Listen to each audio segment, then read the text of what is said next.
Tea time. I don't want no scrubs to the guy that didn't get no love from me. Work that. She's working it with the fur as well. Is it filming? Oh my god! Is it filming? Oh my god! Everyone thinks I'm gonna marry Nigerian, so who knows? She's just putting it out there, guys. You never know. She'll get it Sunday.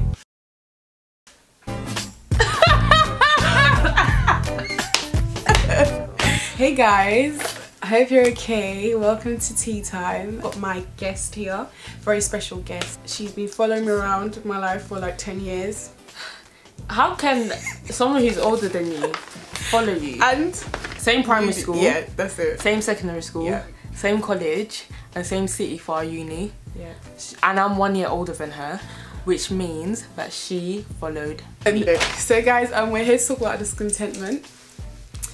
Now, I actually was such a geek and I went to do some research about discontentment, and this is I got 2 definitions from Google. Everything's from Google nowadays. The first one is a restless desire or craving for something one does not have. This one says a restless longing for better circumstances. That hit the nail on the head. But you know what, I will put better in quotations because sometimes you think it's better but it actually might not be your better, if that makes sense. That is true. We always want enough because we always think there's something better, there's something better. When you take your eyes off all your blessings and start preying other people's blessings, you start to think, oh, my blessings aren't enough, when they really are. Seeing someone do good and then saying, oh my gosh, I want that for me, I don't necessarily feel like that's a bad thing. Yeah. I think it's when you try to force their shoe on your foot.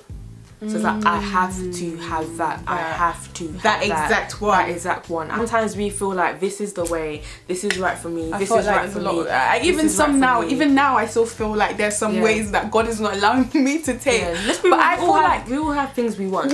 I feel like it's right for me. But then we need to remember, like, God doesn't think the way we think. The Bible says his ways are higher than our ways, his thoughts are higher than our thoughts. So we always do what seems right in our eyes. So okay, I'm gonna go to uni, I'm gonna graduate, I'm gonna get a good job, I'm gonna find my man, we're gonna buy a house, you list it like this, plan it, we're gonna live happy ever after. Not saying that that's a bad thing. The things we want, sometimes they're not bad, they're good, but God's way is higher than our way. So definitely, like, embrace every season you're in. I was unemployed from January 2010 all the way to April 2011, so for a year, almost a year and a half. Yeah.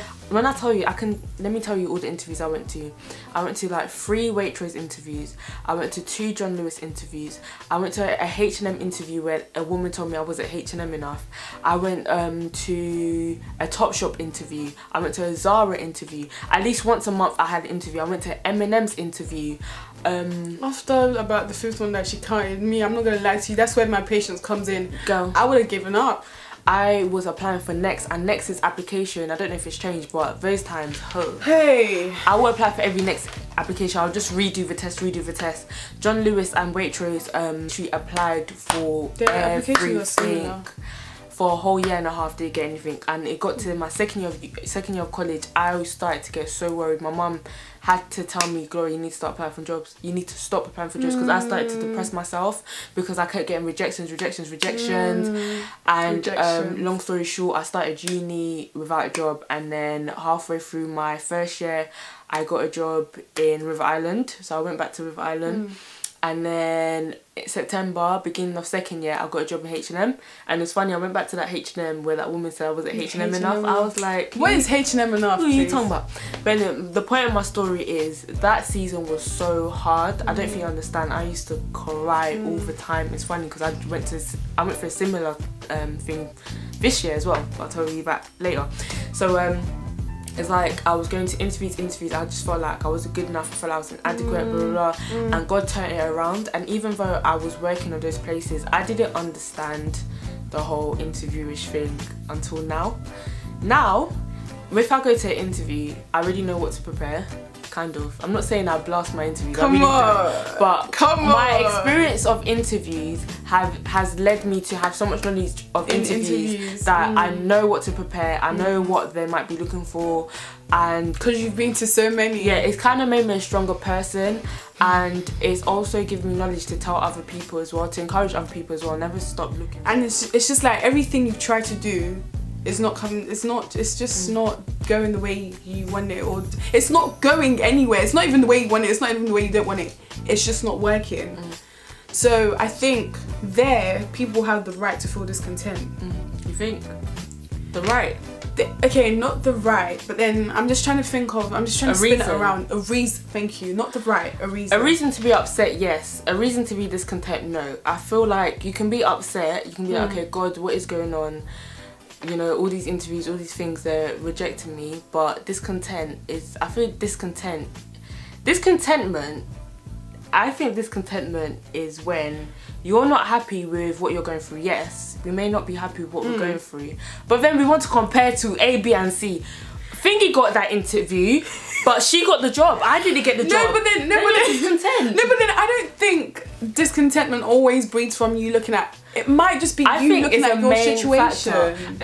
Dissatisfaction / discontentment is a thing that we're all gonna go through. We all go through it. Point blank, we're all gonna go through it. We're all gonna feel like this isn't it. This is there has to be more. There has to be more stuff. Sometimes it's good to look at your neighbour doing something and it motivates and pushes you to do it. Yeah. Not because they're doing it and you need to do it, but because it's a good, what they're doing is good. Discontentment can be good. That's what I think. That's what I'm trying to say. I don't know. Yeah, that's what I'm saying. Let's say someone's watching and they're really not content with the season they're in right now. They're just not in a good space. They're not happy. They want things to get better. What encouragement would you give them?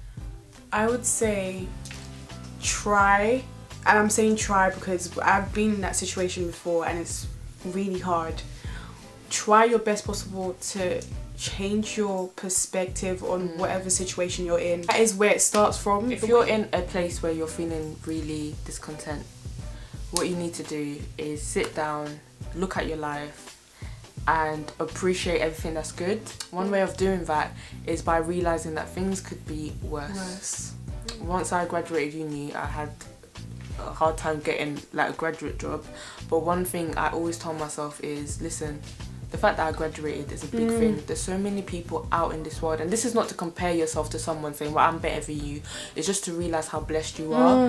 The fact that you got a degree in the first place. People don't even have internet to look for jobs. You yourself, you have your laptop, you can be looking day and night to be looking for jobs. So you need to really sit down and look at your life. Things may not be going the way you want them to, but you need to appreciate that there's actually good going on. I think as human beings, we wait for big achievements or big things to happen before we actually realise that, like you said, your life alone. Some people have that life but they spend in the hospital. They're constantly going through operation after operation. And trust me guys, I'm saying this right back to myself as well. Sometimes I think, oh, it has to be, oh, someone's bought a car for you to see it as a big achievement. No, again, it depends on, I think that's what the way you look at things, and you looking at other people, you prying into other people's lives. Whoever's feeling sad, trust me, we've all been there. I've been there. I had my Don't you ever feel like you're alone? Reach out to someone. You're not alone. I think that's like the biggest lie ever. Like, it's so easy to feel alone when you're surrounded by so many people. You just need to realise that you are not alone. You do not know what the person sitting right next to you is going through. You don't know that they're struggling with the same things that you're struggling with.